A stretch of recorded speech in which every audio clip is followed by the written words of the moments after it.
Today we begin the unit on the power of circuits. I hope you will find voltage, currents, resistance, pathways exciting, electrifying. Enjoy. By the end of this unit, students will be able to construct series and parallel circuits.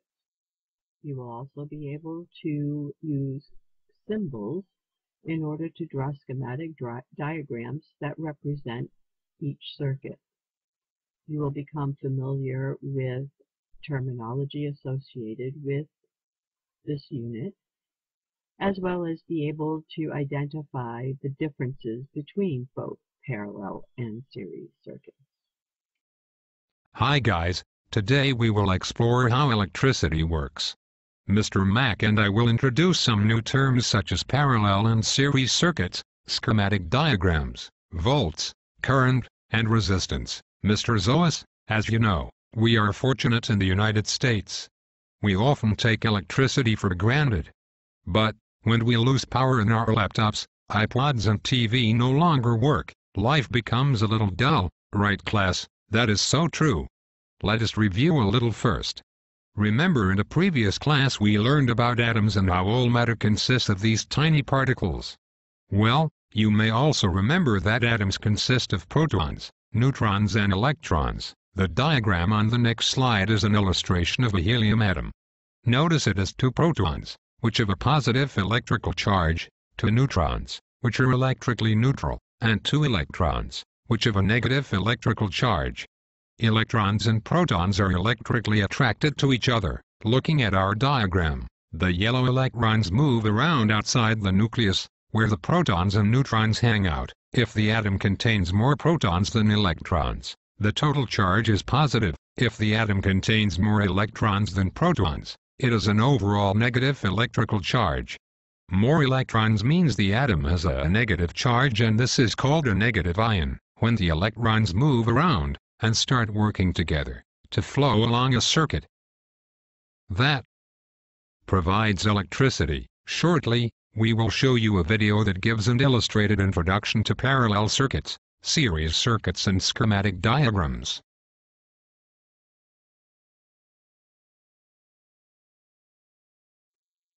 We will begin by doing a quick reflect right activity.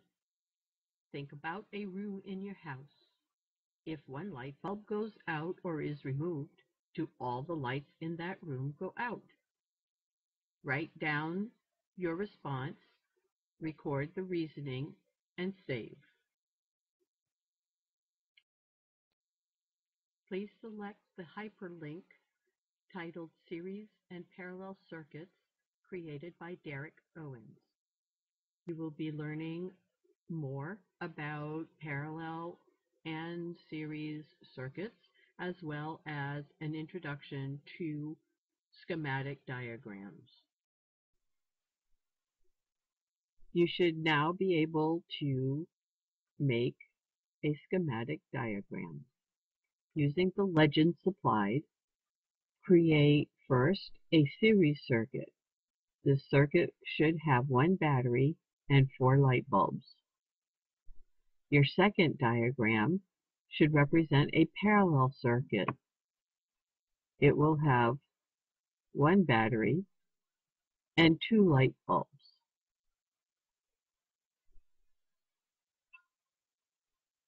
When you have completed your project, please submit to the Dropbox. A brief review. A series circuit uses a single path to connect the electric source or sources to the output device or devices. If a series circuit is drawn on paper, a line starting at any circuit part will pass through all the other circuit parts only once before returning to the starting point. If you remove one bulb, the other bulb will go out since you created an open circuit.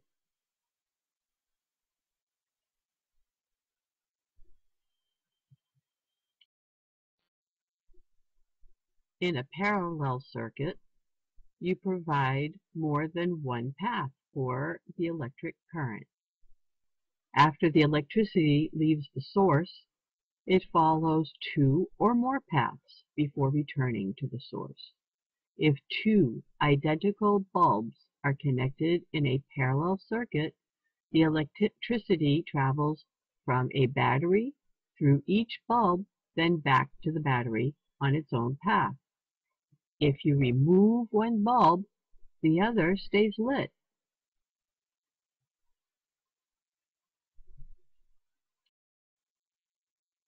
Please review your terminology, making sure that you have an understanding of its usage.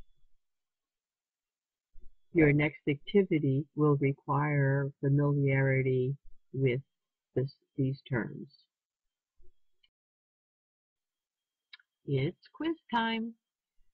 For each of the diagrams in the left column, respond in the right block whether in each case the light will turn on.